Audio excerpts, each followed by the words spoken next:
नमस्कार दोस्तों, MS class पर आप लोग का स्वागत होता है। जैसे स्वागत है, होप है कि आप लोग अच्छे होंगे और सही सलामत होंगे। आज का वीडियो उन सभी कैंडिडेट के लिए, उन सभी स्टूडेंट के लिए, जो भी स्टूडेंट जो है यूपी में जो आप लोगों का एपीओ का फॉर्म निकला था, और अगर आप एपीओ की तैयारी अच्छे तरीके से बढ़िया तरीके से कर रहे होंगे, आप लोगों को पता होगा कि आप लोगों की डेट भी आ चुकी है, प्री एंड मेंस की दोनों डेट आ चुकी है।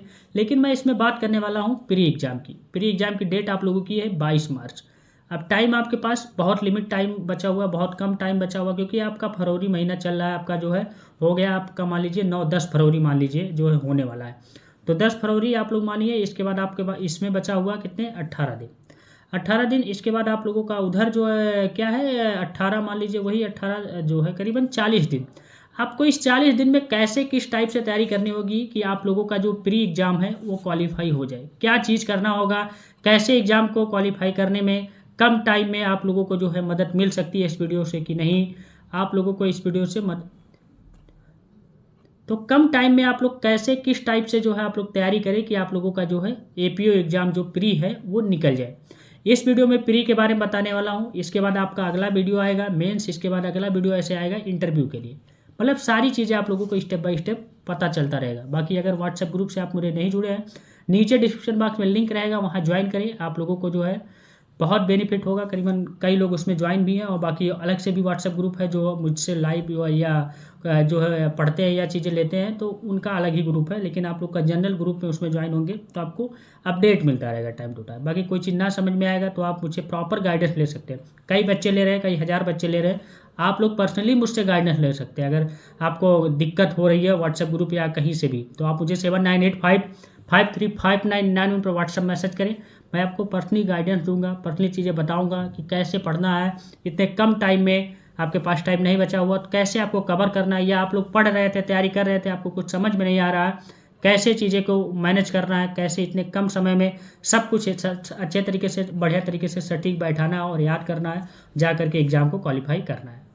ठीक, तो आप लोगों को कुछ पॉइंटों पर ध्यान देना होगा। तो सबसे पहले जो आप लोगों को बता दूं, जो है ये सच्चाई है, ये हकीकत है कि आप लोगों का जो प्री का पेपर होता है वो पूरा जो है कानूनी विषय पर, मतलब जो है आप लोगों के कानून मतलब लॉ के ही सब्जेक्ट पर जो है पूरी तरीके से वो डिपेंड रहता है। इसलिए क्योंकि लॉ का सब्जेक्ट आप लोगों का क्वालिफाई कराता है।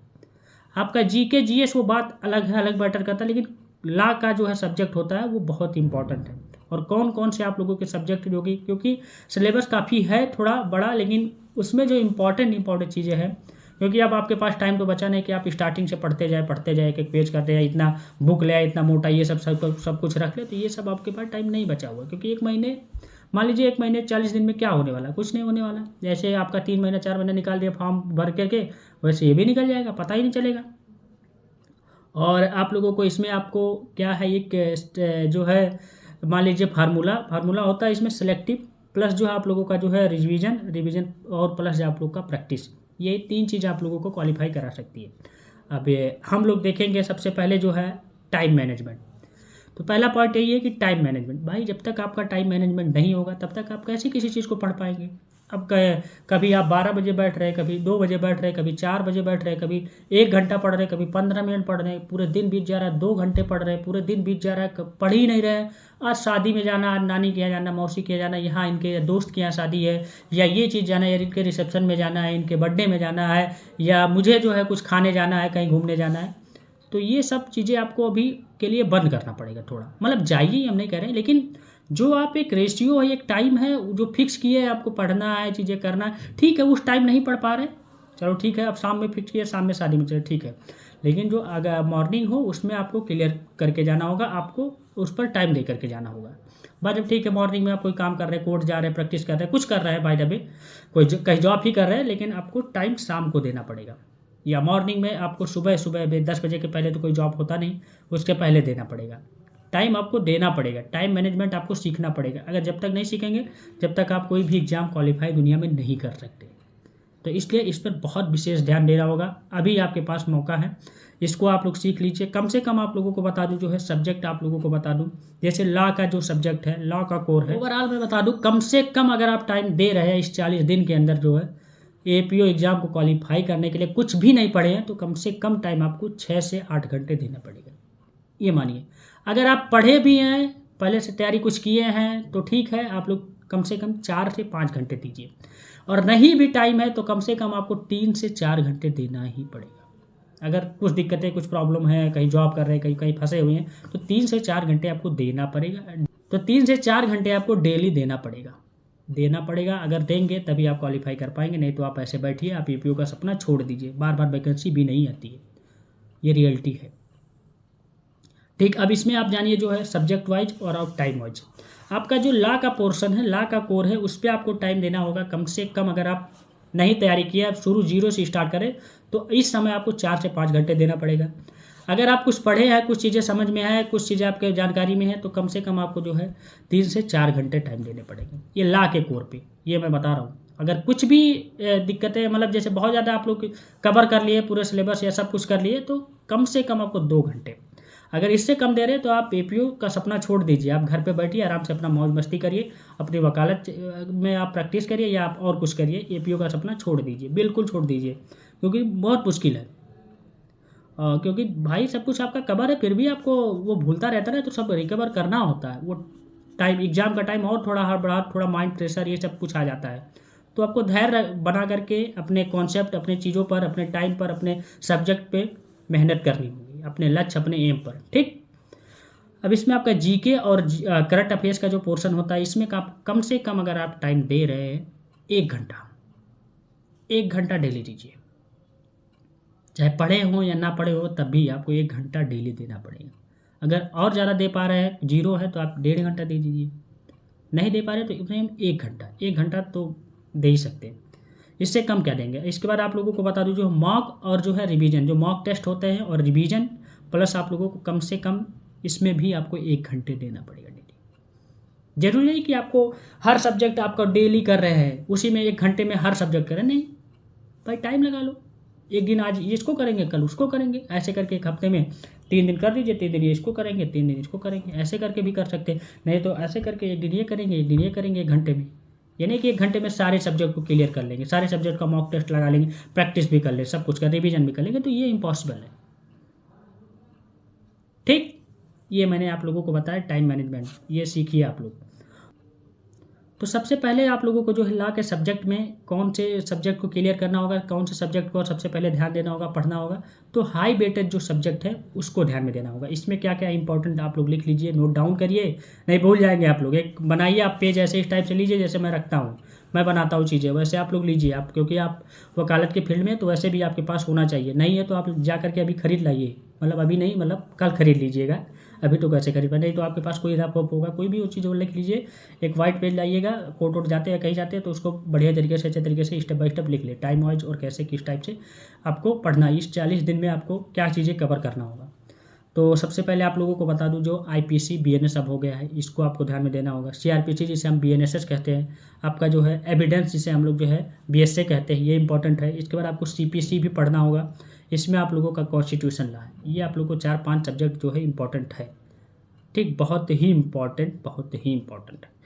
अब तो ये आप लोगों को पता होगा कि ये सब्जेक्ट पढ़ना है, लेकिन उसका तरीका कैसे पढ़ना है ये नहीं पता है। तरीका आप लोगों को मैं बता रहा हूँ कि कैसे कैसे आपको पढ़ना होगा, कैसे कैसे आप लोगों को चीज़ें आपको मैनेज करना होगा। आप लोगों को बताऊँ, और बताने से पहले बता दूँ, तो इसमें कोई मोटी किताब, कोई नोट्स, कोई ये सब सारा ज़्यादा चीज़ पे आपको ध्यान भी नहीं देना है, क्योंकि जब ज़्यादा आ जाएगा, बहुत 10-12-15 किताबें रख लेंगे, कुछ रख लेंगे, ये रख लेंगे, वो रख लेंगे, ये पढ़ लो, तो मन इधर उधर जाएगा। नहीं, कुछ नहीं करना है, नॉर्मल काम करना है।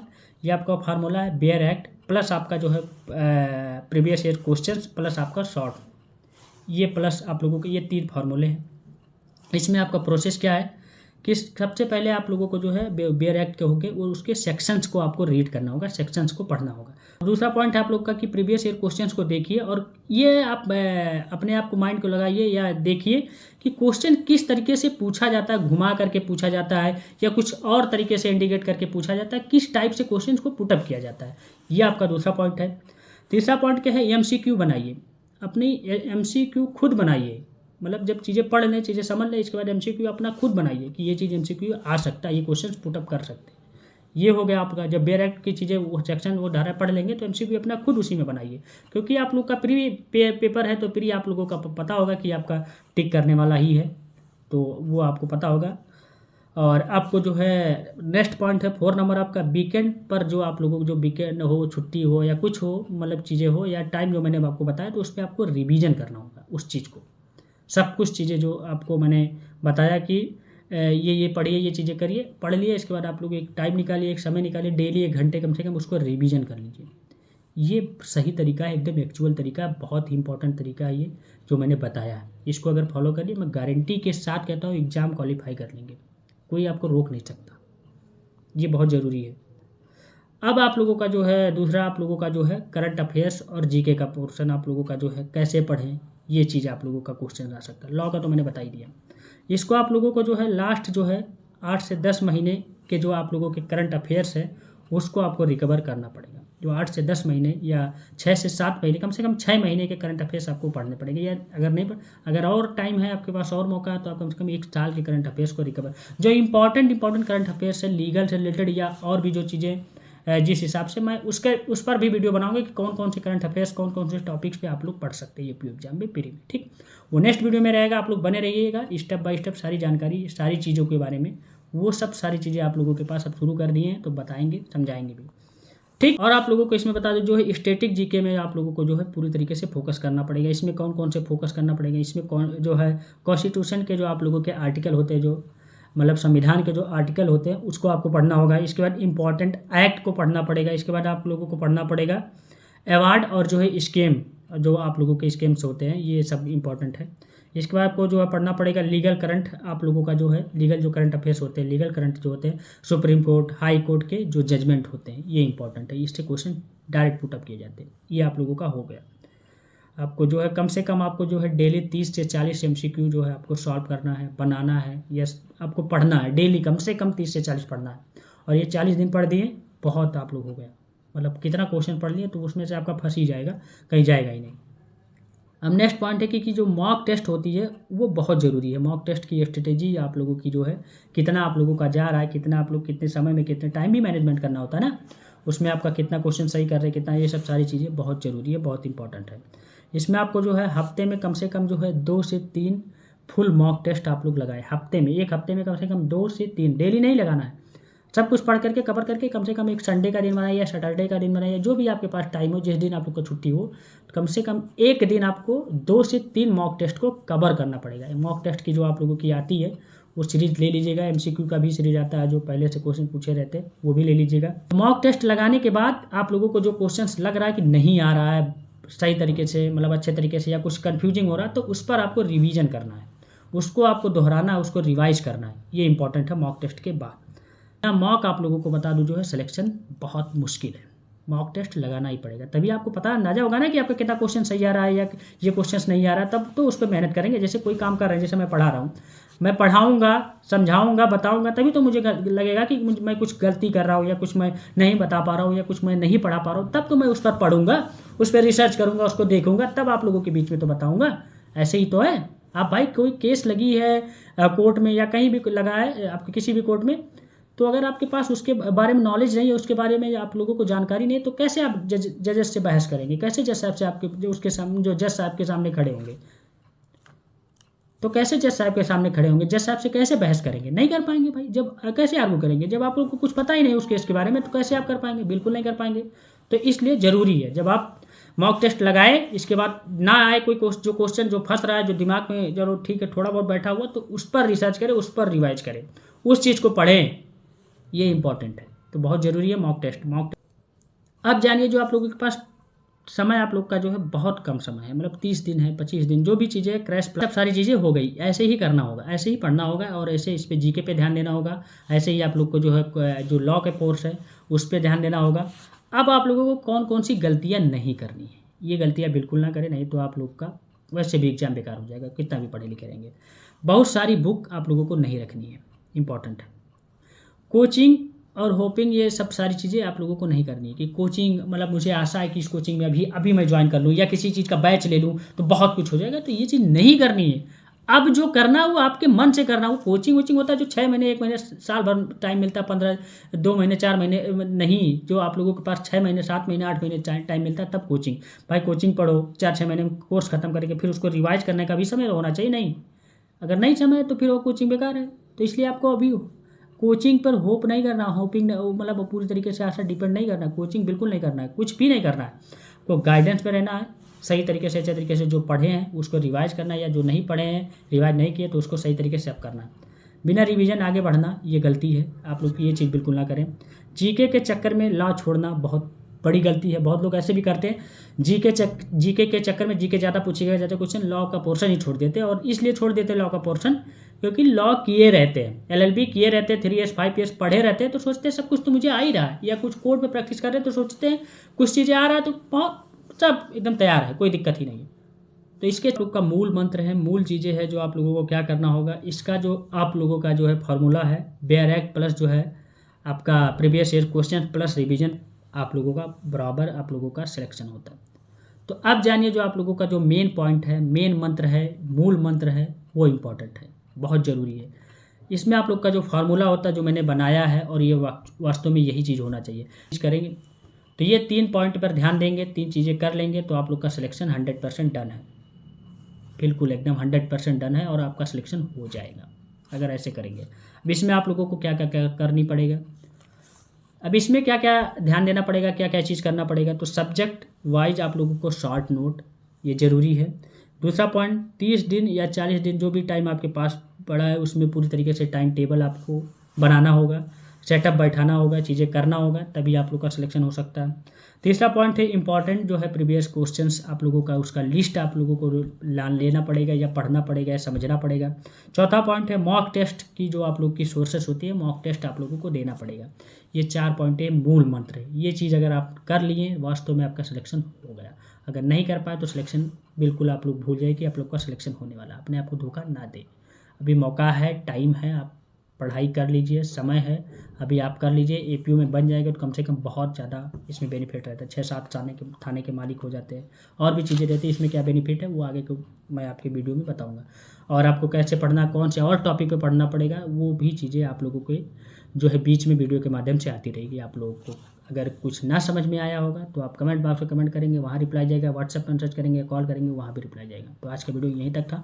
Thank you, tata, take care, बाबा, बेस्ट ऑफ लक। हम लोग मिलेंगे नेक्स्ट वीडियो में नेक्स्ट पार्ट के साथ। मेरे साथ जुड़े रहे, बने रहे, और इस वीडियो को अधिक से लोगों के बीच में शेयर करें, अपने दोस्तों, अपने साथी के पास, जो लोग भी APO का फॉर्म भरे हैं, UP APO हो या आप लोग का और अलग स्टेट का APO हो, उनके लिए भी उपयोगी रहे। ठीक, थैंक यू।